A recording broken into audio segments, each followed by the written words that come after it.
Good afternoon, and welcome to the City Club of Cleveland, where we are devoted to conversations of consequence that help our democracy thrive. I'm Kristen Baird-Adams, President of the City Club Board of Directors and Chief of Staff of PNC's National Regional Presidents Organization.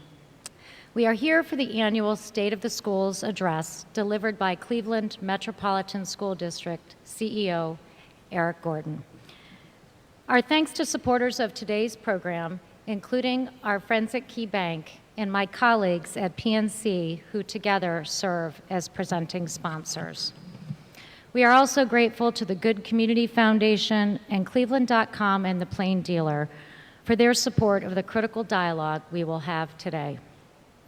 The start of this school year marked the third year of classroom instruction affected by the COVID-19 global pandemic, which in CEO Gordon's words, created the most significant disruption of our education system in modern times.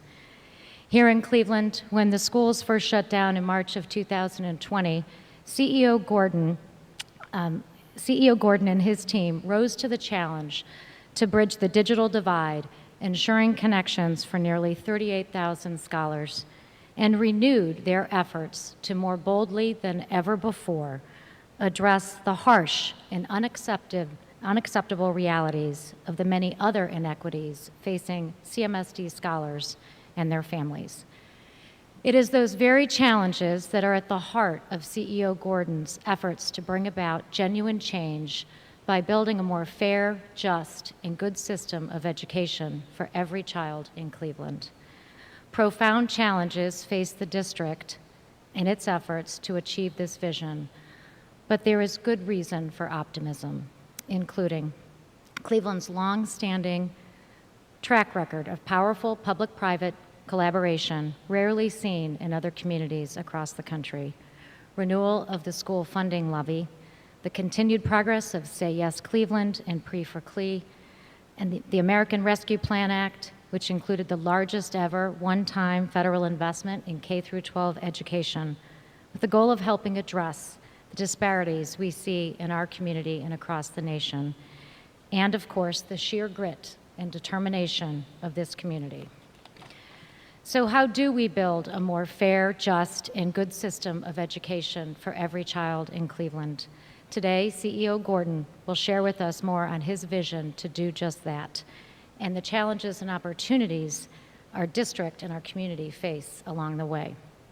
As in every City Club forum, you can participate with your questions in person here or by texting them to 330-541-5794. That's 330-541-5794. You can also tweet them to @TheCityClub. And now, teachers, students, members, friends of the City Club, please join me in welcoming CEO Eric Gordon.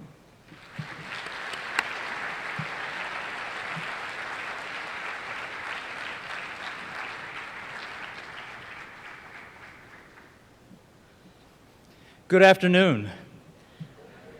Oh, I'm a school guy. We can do better than that. Good afternoon. There we go. I heard my scholars out there. Good afternoon, everyone. As I began preparing for my 11th State of the Schools address, I had to pause to consider the moment itself, the opportunity to stand before you today with more than a decade of service behind me as your superintendent and CEO of the Cleveland Metropolitan School District. Over the last decade, people have commented to me frequently about the enormity of the challenge at CMSD in turning around the ship and steering it in a better direction. I feel really privileged to be at the helm of this ship that 11 years ago had veered dangerously off course, and I'm grateful to have worked for more than a decade with many of you in this room to point this vast organizational vessel in a much better direction.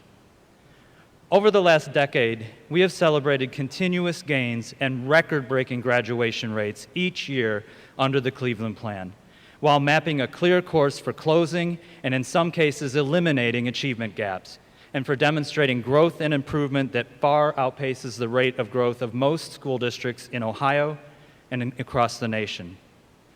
In that time, CMSD earned the status of being ranked in the top top 15% in Ohio for improvement in K through 3 literacy, the top 4% in Ohio for improvement on state reading and math exams, and the top 1% in Ohio for improvement in graduation rates.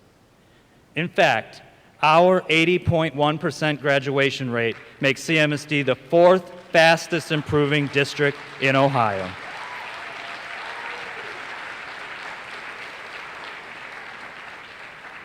But wait, there's more.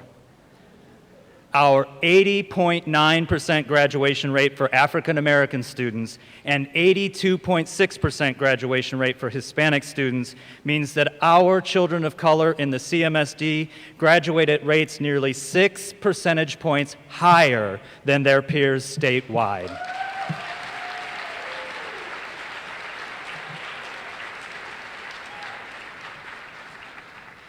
The Council of the Great City Schools, a national coalition of 76 urban school districts, recently released a report looking to answer the question of how well large city public schools like Cleveland do at overcoming the effects of poverty and other barriers.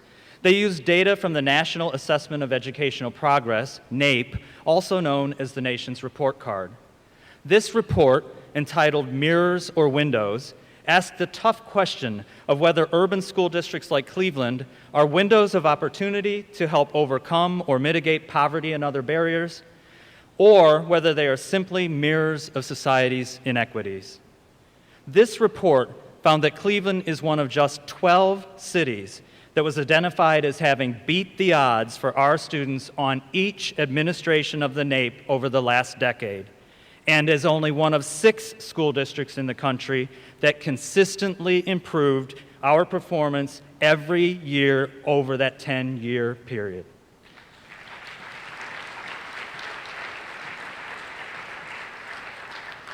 In fact, this report found that if we were to control for poverty and other barriers, such as language acquisition and learning disability, Cleveland would actually outperform state and national averages in 4th and 8th grade reading and in 4th grade math as well. It is clear by all objective measures that we have indeed steered CMSD toward a much better path than where it was headed 11 years ago. Thank you. But that was then. That was a voyage on which we were navigating rough but familiar waters in a pre-COVID world, before the shutdown, before the world stopped. So here we are, post-shutdown, in a world that's trying to start up again. Where do we venture now? What's next for CMSD? Today, in my 11th report on the state of our schools, I'll address the impact of the global pandemic and more optimistically detail the once-in-a-lifetime opportunity we have to not just overcome the effects of the shutdown, not just return to familiar waters, but to steer the CMSD in an entirely new direction and chart a course unlike any other in its history of the Cleveland Metropolitan School District.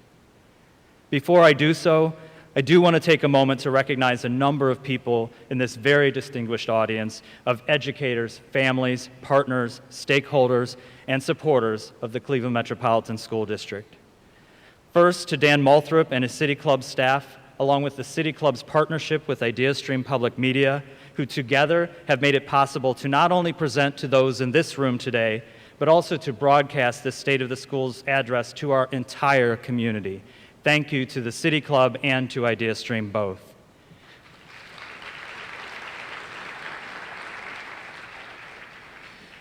And we owe a debt of gratitude to the generous sponsors of this annual event for enabling us to share the progress and achievements of Cleveland Public Schools with a much broader audience, including my student scholars, their families and caregivers, and educators who are attending today at tables sponsored by our supporters, who you see on the screen. Please help me thank them as well.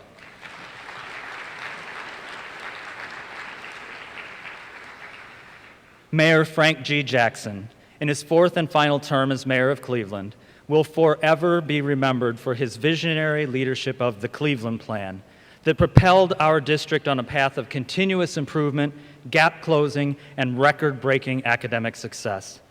Mayor Jackson, who among his numerous achievements as mayor, played a pivotal role in making Cleveland a say yes to education city, ensuring for every child in Cleveland the opportunity to attain a post-secondary education tuition-free for the next 25 years. These accomplishments and many more will be a hallmark of his legacy as our mayor. The mayor is not able to be with us today. I do ask that you keep him and his family in your hearts.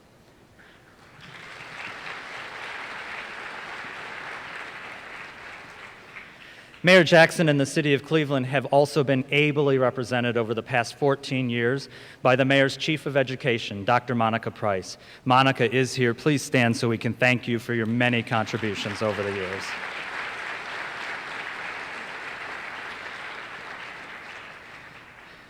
Critical to our progress that we've seen over the last decade are my bosses, the 9 members of the Cleveland Board of Education who provide such consistent and outstanding leadership.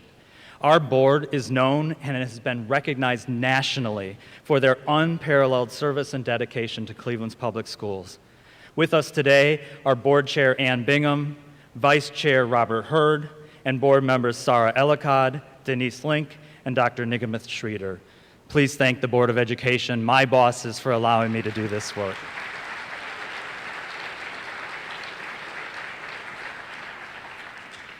Also with us today are representatives of many of this community's agencies that help to shape and who continue to support CMSD. These include the Greater Cleveland Partnership, the Cleveland Foundation, the George Gunn Foundation, the Cleveland Council of Administrators and Supervisors, the Cleveland Teachers Union, Breakthrough Public Schools, the City of Cleveland and Cleveland City Council, County Executive Armin Budish and Cuyahoga County, the United Way of Greater Cleveland, College Now of Greater Cleveland, our partners at Pre-for-Cle, the Cleveland Transformation Alliance, and the Higher Education Compact of Greater Cleveland, our state board member, Merle Johnson, and so many more. Thank you to all of our agencies, those I named and those who were named in spirit, for continuing to support the Cleveland Metropolitan School District. And I would be remiss, we can thank them, that'd be great.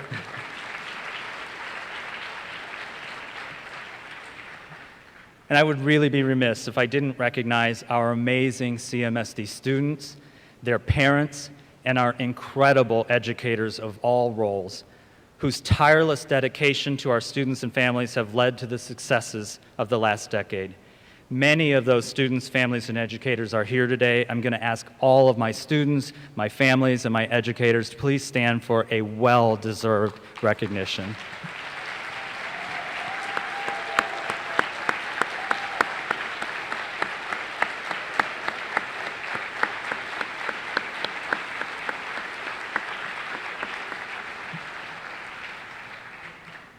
Thank you to my scholars, my parents and caregivers, and my educators. So on March 13, 2020, CMSD, the City of Cleveland, the State of Ohio, the United States of America, in fact, the entire world faced a deadly storm of epic proportions. The original forecast as it approached was that the storm would be fierce but brief, and if we moored down and waited it out, we could then proceed back on our course. We now know that these early predictions and the hope that the storm would pass were wrong, and the storm that hit was more ferocious and devastating than anyone predicted, especially for those with no safe harbor. As a nation, we are known for what historian Noam Chomsky called the privileged few and the desperate many. While the economic disparities of the desperate many were known long before the COVID-19 pandemic, the global shutdown that directed everyone into digital lifeboats forced the privileged few to confront the stark realities of many poor Americans, including those living here in Cleveland. In the city with the highest childhood poverty in the nation, those with privilege watched from home as CMSD and numerous other community organizations worked to feed children and adults who, when their jobs evaporated and schools closed, simultaneously lost access to school breakfast and lunch for their children, and also the income needed to replace those meals and pay for dinner too. In Cleveland, identified as the worst digitally connected city in the country, those with access to the internet worked from home and complied with orders to stay inside while accessing core services like medical care, legal supports, education, and even unemployment benefits through the World Wide Web, a web, as it turns out, that isn't truly worldwide. Again, CMSD and our many community partners became lifelines to our families. We worked tirelessly to reach those who not only were cut off from such supports, but who needed them more than ever. We printed and mailed academic content to our students' homes, broadcasted lessons on WUAB Channel 43, purchased and deployed iPads, Chromebooks, and laptops, distributed hotspots to the homes of every CMSD family, and began the process of converting those hotspots into permanent high-speed internet access as well. The storm was fierce, but as we now know, it was not brief. In fact, the storm is still raging today. So after anchoring down briefly, organizations like CMSD had little choice but to attempt to navigate our way to safer waters. The dilemma we faced was whether to push forward in the hopes of brighter skies on the horizon, or to turn around and attempt to reach the calmer waters we enjoyed before the storm. For me, that choice was clear. As the leader of one of the most important institutions serving the people in the 9th most racially segregated city in America, I knew we needed to not only address the enormous impacts of the public health pandemic on the students we serve, but also the massive added threat of continued economic and social injustice that was playing out in disadvantaged urban communities across our country, including right here in Cleveland. I knew then and affirm today that we had a moral obligation not to retreat, but to venture forward. Audre Lorde, an American writer, feminist, and human rights activist, once famously said, "For the master's tools will never dismantle the master's house. They may allow us to temporarily to beat him at his own game, but they will never enable us to bring around genuine change." Let's face it, even in the best cases, the school systems that so many are striving to return to in America were built for an agrarian society in an industrial age, not for a global society in the digital age. But now, with the vast disparities between the haves and have-nots laid totally bare, it's nearly impossible for the privileged few to ignore what is in plain sight. And so I ask, why would we, as a society, work so hard to find ways to pick up the master's tools when we know they are only sufficient for rebuilding the master's house? Why wouldn't we instead create new tools to build a new house, one that, as Kristen said, is more fair, just, and good?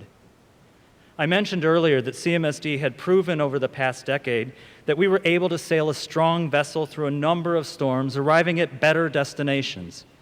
But even those voyages were achieved using old tools on an old ship.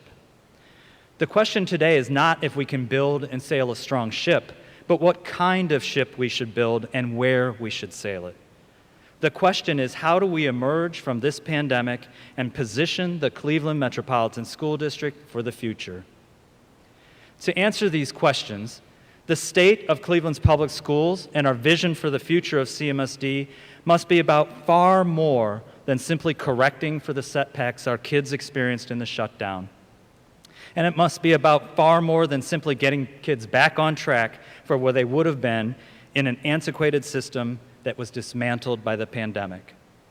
If we've learned anything from the past 18 months, I hope it is that the core infrastructure of our communities must be designed for the many and not for the few.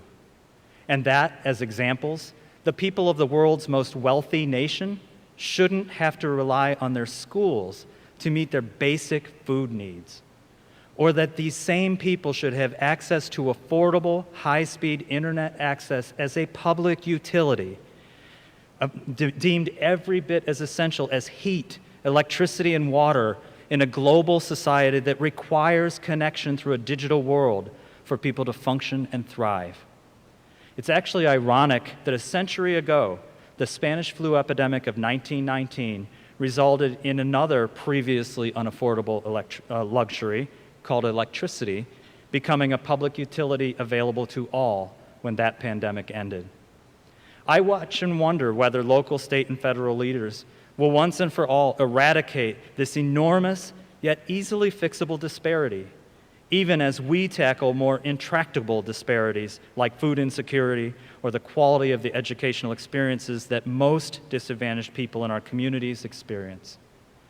For our part, the pandemic shutdown forced CMSD to set aside old tools like classroom seat time, learning in brick-and-mortar buildings, conventional Carnegie units, course grades, and grade levels, and enabled us to create and begin to use new tools like competency-based learning, anytime, anywhere learning, learning that is more individualized, and learning that focuses on the whole child, including his or her social, emotional, cultural, and physical wellness. At CMSD, we are leveraging these new tools to position ourselves for the future.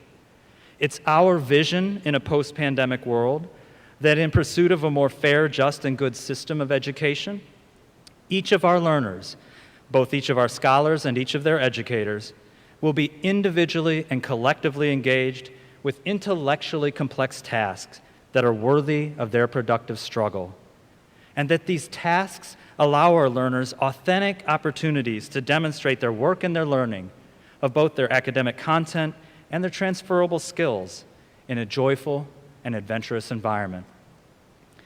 Notice that I said a more fair, just, and good system of education.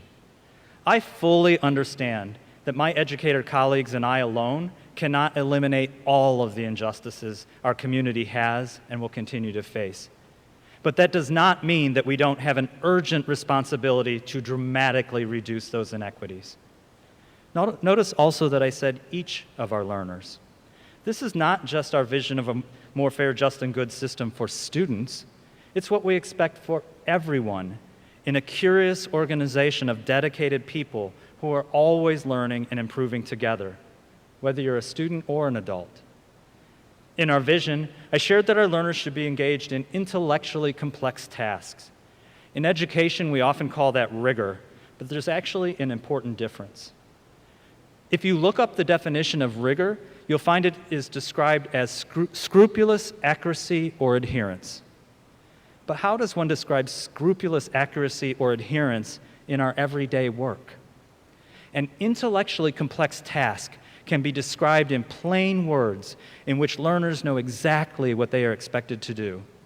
For example, 7th and 8th grade students who participated in our recent summer learning experience were presented with this intellectually complex task.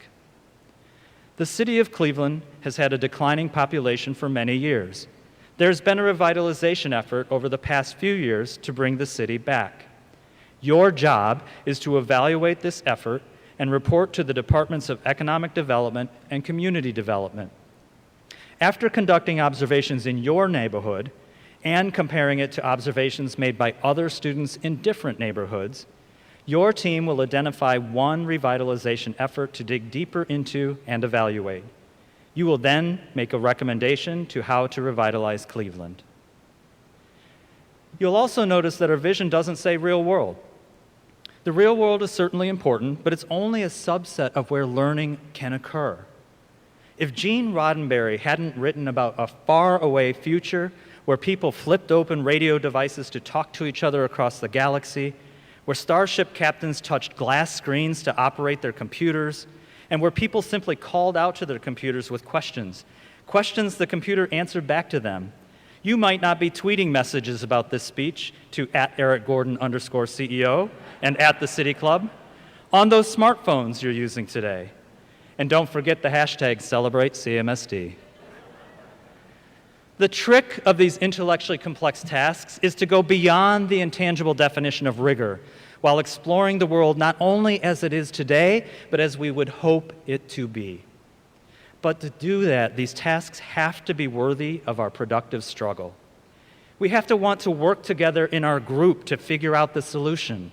We have to want to research and learn new academic content that helps us answer the question. We have to be willing to tinker, to try and to fail, and to try again. This task has to be worth our time, our energy, and our curiosity. Part of the way we can make tasks worthy of our struggle is providing authentic opportunities to demonstrate our learning, not just of academic content, our English, our math, our chemistry, for example, but also of transferable skills like working on a team together, learning how to present to an audience, learning research skills, and more.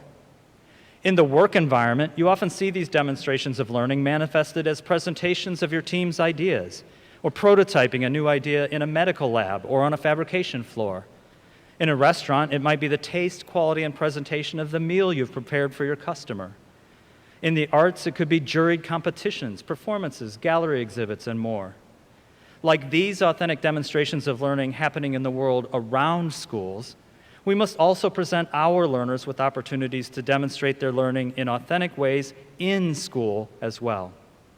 We did this over summer by creating demonstration of learning days, where our students first got to invite their families and friends to see and hear about their learning, and then competed citywide in competition categories in the arts, STEM, humanities, and in a category of projects like those 7th and 8th graders that I described earlier called I Love the Land. Finally, all of this should take place in a joyful and adventurous environment. Learning should be fun. And if we achieve this vision, or rather when we achieve it, our students will also do just fine on their standardized tests. In fact, you can applaud that. In fact, I predict we will close gaps faster and better than we've ever done before. Don't believe me? Just ask the 8,400 students who participated in our summer learning experience. Ask their parents. Ask their teachers. If you are one of those students, parents, or educators, stand up. Let them see who you are so they know who to ask. I know there are people in this room that participated in summer learning experience. The learning we saw in just 4 weeks on hundreds of projects, just like the one I described to you earlier, was astounding. So how do we make this happen? I mentioned earlier that we have proven our ability to sail this ship toward a brighter future. But to truly arrive at this beautiful new port, to position CMSD for this much brighter future, we have to retrofit our lake freighter into a state-of-the-art cruise liner. We have to ensure that our learners, our students and their teachers, have experiences similar to that of a luxury cruise. Opportunities to walk the deck and stare into the stars and wonder. Opportunities to go on excursions and try new things. Opportunities to splash in the pool, go to the show, enjoy the all-inclusive dining. Opportunities in CMSD's case to have a full school experience like those we prototyped this summer. Fortunately, we have both the desire and the means to do so. CMSD is using the resources provided from the American Rescue Plan Act to make the investments necessary to bring our vision to life. While school districts across the country are being warned not to use their one-time American Rescue Plan funds for long-term investments, we are actually placing some big bets on our future. The American Rescue Plan, by Congress's design, is a 3-year plan. And like Congress, we are thinking about our emergence as a stronger, healthier organization that is living our vision for a bright post-pandemic future over this year and the next 2 years. Using our rescue plan funds, we will complete the full conversion to a one-to-one technology district, ensuring every student and educator in the CMSD has the appropriate modern iPad, Chromebook, or laptop to meet their anytime, anywhere learning needs. And by replacing these devices each 4 years, CMSD seniors will now be able to keep their laptops after graduation.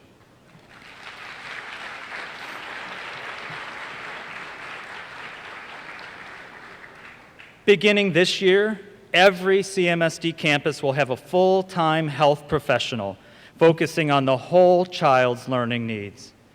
Beginning this year, every traditional pre-K-8 school in the city has added either a before-school 0 period or an after-school 9th period, which begin on Monday, enabling us to expand access to the arts, music, and physical education in addition to the instruction students already receive in these areas during the typical school day.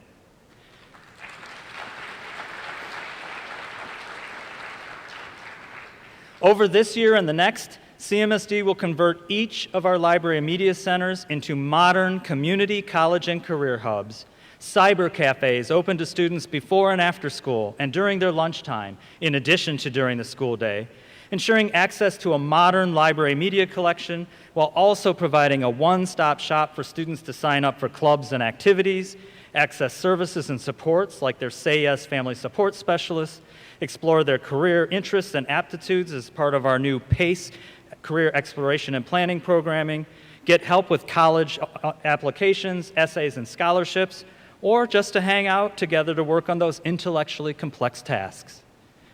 It's important to note that these big bets in particular, full-time health professionals, expanded art, music, and physical education, and the expansion and conversion of our library media programs are only made possible because of the bold new collective bargaining agreement ratified by the district and the members of the Cleveland Teachers Union last spring. There is often a question about the role teachers' unions do or do not play in educational innovation. While I can't speak for other cities, I can confidently share today that CTU, led by President Sherry Obrinsky, has not only embraced our vision for a brighter future, but has actively worked to bring this to life over the summer and into this current school year.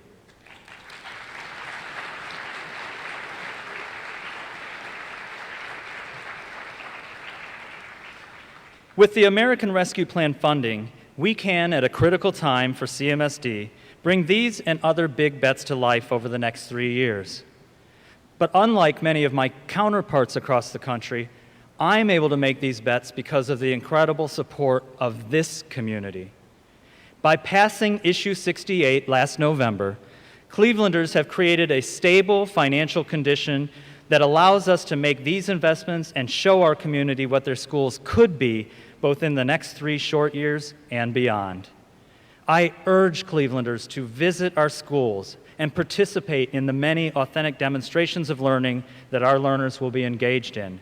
Come to our concerts, view our juried art exhibits, cheer our scholar athletes to victory at their athletic competitions, or serve as a judge for a school's team project.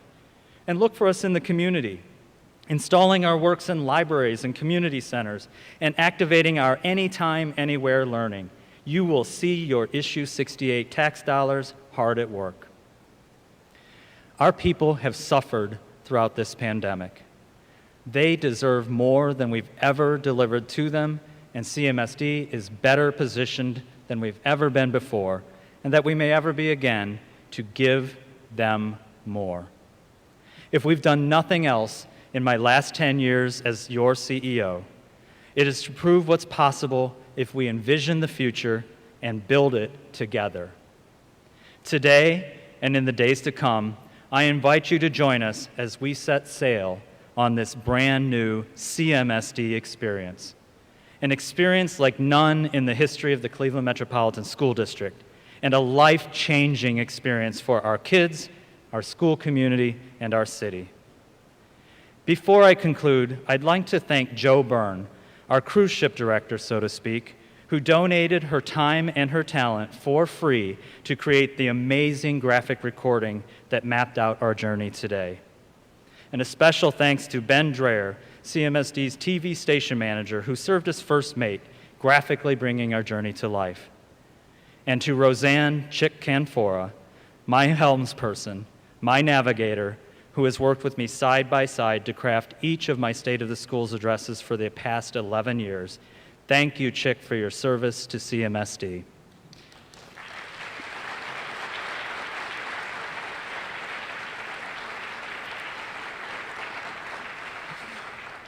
Thank you again for joining me today and allowing me to share the bright state of our Cleveland Public Schools. I look forward to your questions. Thank you, everyone.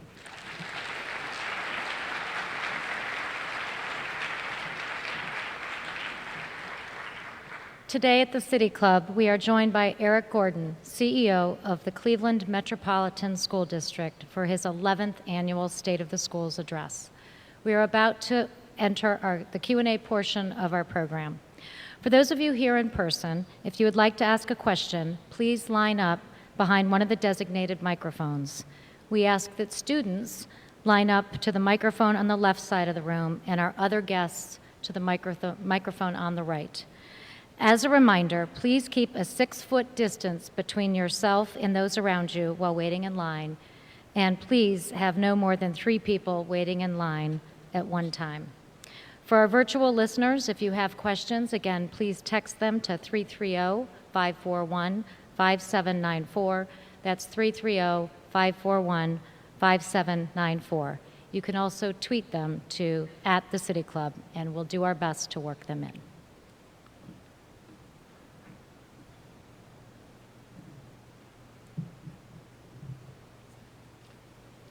Hi there, how are you?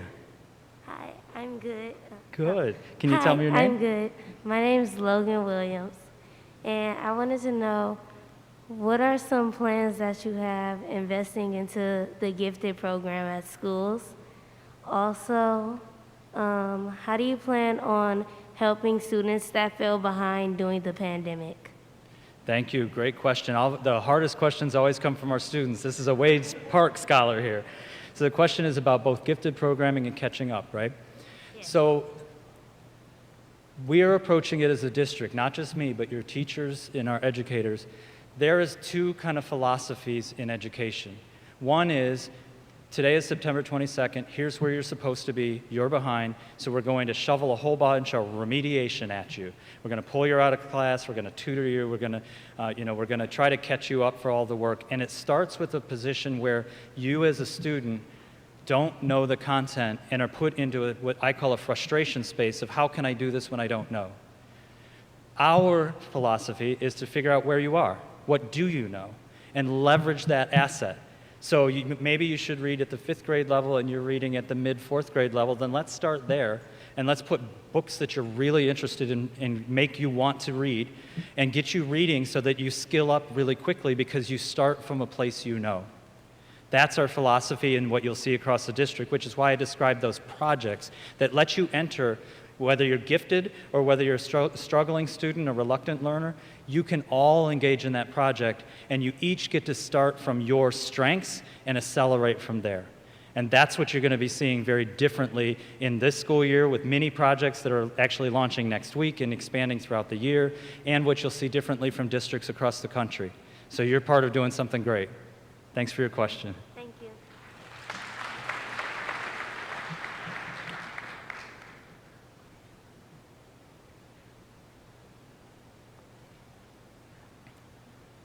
Good afternoon.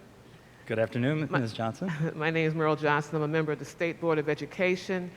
And you talked about moving from an antiquated system to a system in which students enjoy learning.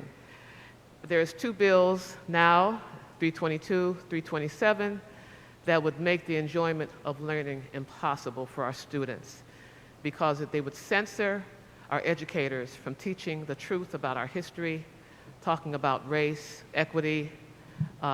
It's just very, very scary. I'm holding a pencil that has a website, honestyforohio.info, which gives more information about those bills.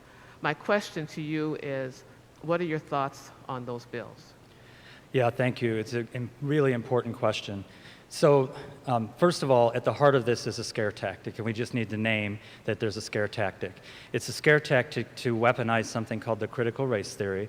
Critical race theory is a well-researched academic theory taught at post-secondary institutions who study this specific stuff. It's being put out as something that schools teach. Schools don't teach critical race theory. And not just CMSD, schools don't teach critical race theory, but it's being used as this weapon. What's hiding behind that weapon is whose cultures and histories matter. And so, the way I've called it is, there's a simple solution. There is no country in this world that doesn't have awful parts of history in their past. It's just a fact of the globe we live on. So if we don't want to teach that history, then what Columbus needs to do is to take American history and world history out of the curriculum, not just the parts of it they don't like. And while they're at it, they have to take American literature and global literature out of the curriculum, not just the pieces they don't like. Now that sounds absurd because it is absurd. We need to teach a full canon of our literature, a full accounting of our history, the parts that we're proud of and the parts that we are embarrassed by and need to learn from and grow. And that's what we will continue to do in this district. And again, we're not going to be scared away by somebody weaponizing a true academic theory that is a scholarly body of research at the university level and trying to scare people that somehow we're demonizing children in K-12 by simply teaching a full canon and a full history. Thank you.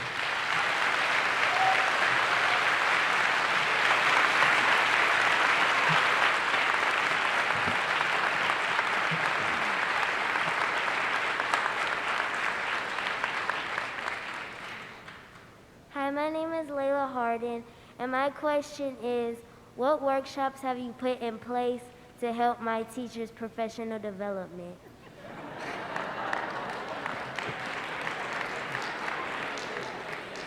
So you actually asked the perfect question. That vision that I put up on the screen where it said learners, it didn't say students. It said learners. It said students and educators. And so we have collaborated again with our Principals Association and our Teachers Association, Teachers Union. We have created what are called teacher communities of practice, where we have teachers teaching others these new skills that we want our teachers to be able to do in your classrooms.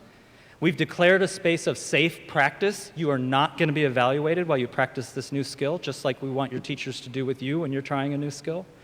And so we have teachers, even as tired as teachers are, and they're tired. This has been a long 18 months. But we have teachers that are actually teaching each other. We have teachers that submitted their own projects and opened them up and said, critique me, help me make it better. They demonstrated their learning and sought improvement in it. So we're actually doing a lot to help teachers continue to improve their craft. But I would also ask you to remember that data that you saw that shows that we are actually outpacing the state and the nation. That's because of your teachers too. So while we keep wanting to get better, it's because we have the best people in the field first and want to be better at it. Great question again. Thank you very much.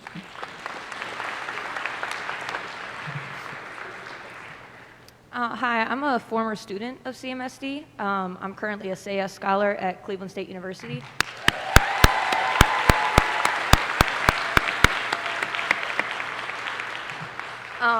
During your speech, you spoke on mental health, and I think in this past 18 months, we've really seen that people really do struggle with mental health, especially a lot with anxiety. What will you be doing to ensure that our students are getting proper mental health resources provided to them? Yeah, it's another really important question. Mental health in our country is very undervalued and therefore very underinvested in. And the school district will do our part in it, but we're not going to be the full solution. This has got to be one of those more intractable societal issues that we have to tackle. What are we doing? We have a full social and emotional learning curriculum, pre-K through 12, which is about prevention and promotion of pro-social, pro-healthy behaviors. A lot of the enrichment activities that we're investing in are to create those pro-social spaces where you can actually practice good mental health behaviors, interacting, reconnect with friends, things that we know are helpful. So there's a first layer of providing basic opportunities for your mental health. The second is that through SAYEST education, and we're one of only 4 cities that have this, so we're really fortunate. We are actually piloting integrated health task forces that really think about how do we bring medical and mental health medical professionals into our schools in a much deeper way than the partnerships we already have. We have good partnerships with the county and their services, but how do we actually get more direct, immediate, small group supports and then individual supports when they're needed. But this is a societal issue that we really have to address. And I would say young people that are just coming out of high school, early college students, you have a much healthier appreciation, less of a fear of naming that mental health is a part of our entire health. And so the advocacy that you and young people will be doing to bring attention to a problem that in my generation we were taught to hide. Mental health was something you should be embarrassed by, even though surgery is not.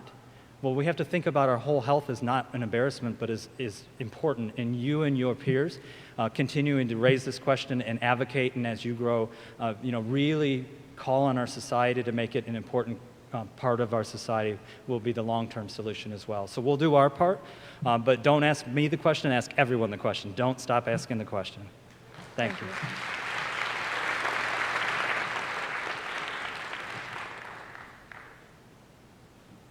Hi there. Hello. Sorry. I've been watching the news lately, and it's saying COVID's getting worse again. What happens if it does get worse? Are we just going to go back online, or are we just going to stay this way? Or something different? So COVID is getting worse, and COVID is impacting kids now.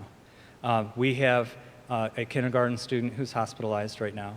We have high school students who are hospitalized right now, and we have staff members that are hospitalized right now. So it is not just on the news. In our lived reality, it's getting worse.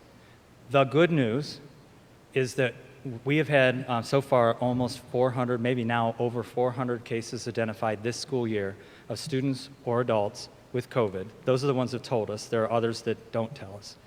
Only one case happened at school.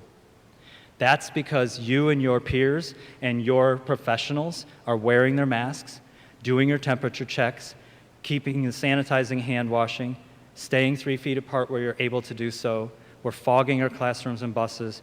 We're doing what we know we have to do, and that's keeping us in school. I was on a call with one of my superintendent colleagues today who already transitioned a big part of their system back to remote because they have not been able to stay in front of this. If we have to, we will. But our goal, our teachers want to be in class with you. We want to be in class with you. And so continuing those mitigation strategies, that mask that we declared for the first 5 weeks, and I'll just tell you now, on Monday I'm going to tell you it's the rest. We haven't tripped this 9 weeks. We're going to stay there, is working. We also have added, and we'll be bringing citywide random voluntary swab testing, where you as a student can actually have a swab test, and it's not the stick that they shove up into the back of your brain. It's just a little Q-tip, so that we can make sure that we find out quickly if you do have COVID, and we can help you with it. And we will continue to run vaccine clinics. And there's a lot of fear in our community of the vaccine. Not politic about the vaccine, which is a whole other thing you see on the news, but a fear, a genuine fear. But we have to get ourselves vaccinated, 12 and older, families, friends, if we're going to get through this. Otherwise, we're going to continue to live in this middle state that you're asking about and wondering what's going to happen tomorrow. But you have my commitment. My team and I look at this data every single day, and we are making adjustments literally daily. We had one class. We switched to remote because we had an in-class infection.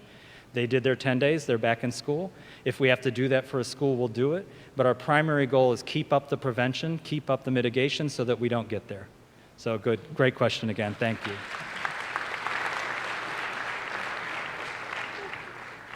Hi there. This is a Twitter question for you. Will you strongly consider implementing a curriculum for City of Cleveland jobs, specifically in public works and public safety, to create the next generation of city workers? So I don't know if that was teed up or not, but I'll take it. Yes.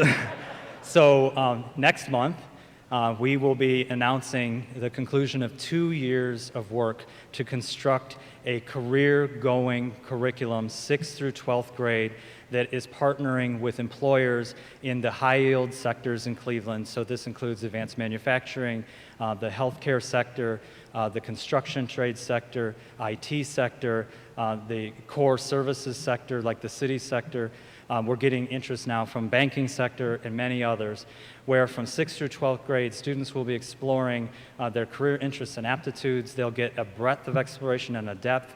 As they move into high school, they'll get opportunities to have shadow days, mentorships, internships, apprenticeships, earn-to-learns, so that when they graduate high school, whether they choose post-secondary or not, they're ready for the opportunity jobs of Cleveland. So again, I don't know if that was a ringer question, but I'll take it. It's called PACE, and we'll be announcing it publicly in maybe we'll be announcing it publicly today.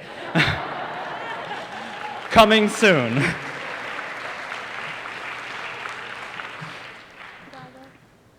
Hello, my name is Janasia Robinson, and my question is, what is the hardest part about being DO with the coronavirus still going around? Oh. What's the hardest part of being the CEO for the coronavirus? That doesn't feel like a fair question. No, I tell people when they ask me, how are you doing? it almost doesn't feel like a fair question to ask anymore, and it's such part of our culture of kindness and courtesy, and I tell people I'm living the COVID dream. The hardest part, I think, is making sure that you know that I know we're going to be okay. And so hopefully what you've seen over the last 18 months, you've seen the videos that I put on social media or whatever, the letters I've sent home, the messages I've called, your teachers have seen it. I hope that underneath that whole thing, you kept hearing me say to you, it's going to be okay, and here's what we're going to do. And the hard part was, I didn't know what we were going to do, because none of us have been through a global pandemic before. I actually told somebody when they were really angry with me, I said, I hear you, and the next time we have a global pandemic, I'll make a better decision. But the hardest part is making sure that you're okay. You and all of your classmates and all of your parents, and that I have a responsibility to that, and making sure that I communicate that we are going to be okay. We're going to get through this. We are, and I would argue, in some ways, doing far better than many other communities because of the space and grace we've created as a community. I think that's probably the best answer I could give you. And that was a really tough question. Thank you.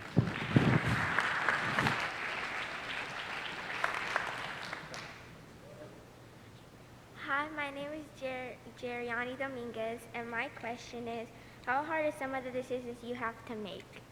I didn't hear the question. Can you speak a little louder? How hard are some of the decisions you have to make? So, remember snow days? Yeah? Here's the thing about my job is people who are in my job because they want to make everybody happy will fail. You can't. If I call a snow day, you're going to be elated and your mom is going to be upset because she wants you in school, right? And so part of my job is to really do what I believe at my core is the right thing to do. And so there's lots of hard decisions. There are hard decisions about, the COVID decisions we've made that I explained earlier. There are hard decisions about speaking to my board members, my bosses, about my recommendations for how we're going to use this money we have, things we will do, and then the decisions it means we won't do, right? But at the end of the day, I always I call it, can I put my head on the pillow at night? Did I do what I fundamentally believe is right? And that makes it a little easier for me. And I think that's true whether you're CEO or whether you're a student scholar or whatever profession you'll choose. We're all going to face hard decisions. We're never going to please everybody. But if we can honestly say, I hear you, I understand you, and here's the reason I did what I did, and I hope you'll respect it, that's what makes it work for me. Thanks again. Great questions. Quick, because I'm about to get the hook. Sure. Hi, my name is Vanessa. I'm a CSU grad student as well as a thanatologist and funeral director, but more importantly, I am a parent. So I hear all of these amazing things that you and teachers and our schools are doing for our students. However, what happens to students that are still lagging, that they're still behind and not quite there and maybe not going to succeed in the next grade or the next level? Yeah, so the thing is, over the next 3 years, we're going to have kids in widely varying different places. And so what you will see unfolding over the course of the year are additional opportunities for those kids. Weekend programming, evening programming with tutoring available, programming during winter and spring break to get caught up, another big summer learning experience. It's not that we shouldn't provide lots more opportunities to close those learning gaps, but it is that we need to provide them in ways that we know from the best educational science will actually create the learning faster. So I don't want to discount that, kids will just catch up because the in-school programming is differently. That's why there is more before school and after school, why there's more clubs and activities, why there'll be tutoring coming in. And like I said, very soon, we just put the applications out now, you'll see teachers and schools offering evening programs, weekend programs, summer programs to help kids keep catching up. So there's a lot more coming for that extra time that kids legitimately need. The thing we have to remember, you've heard me say this before, we didn't lose learning. We know where learning is, it's right here with us. We lost time. And so we have to create opportunities for that time to come back. And we can't and shouldn't expect every student to catch up in a summer or even in a year. The rescue plan is a 3-year plan for a period. We need to close those gaps as quickly as we can over the course of the next 3 years and stay that course as we close those gaps. Thank you. Thank you.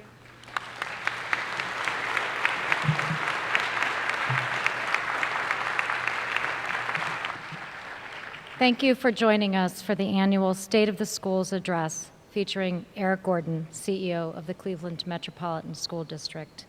This forum is made possible by our presenting sponsors, Key Bank and PNC, with the additional support from the Good Community Foundation and the Plain Dealer in Cleveland.com. We'd also like to thank our community media partner, Northeast Ohio Solutions Journalism Collaborative. You can join us, all of you can join us in supporting the City Club's mission by making a contribution online, becoming a member, or texting the word donate to 216-616-2582. That's 216-616-2582, and follow very easy steps to make a donation. Be sure to join us this Friday in person at the City Club as we welcome Dr. Raphael Bostic, President of the Federal Reserve Bank of Atlanta, and Dr. George Mack McCarthy, President and CEO of the Lincoln Institute of Land Policy, in a conversation about the power of policy and collaboration to solve some of the biggest challenges we face. Tickets are still available for this forum, and you can purchase them and learn more about other forums at cityclub.org. And that brings us to the end of today's forum. Thank you, CEO Gordon, and thank you, members and friends of the City Club. This program is now adjourned.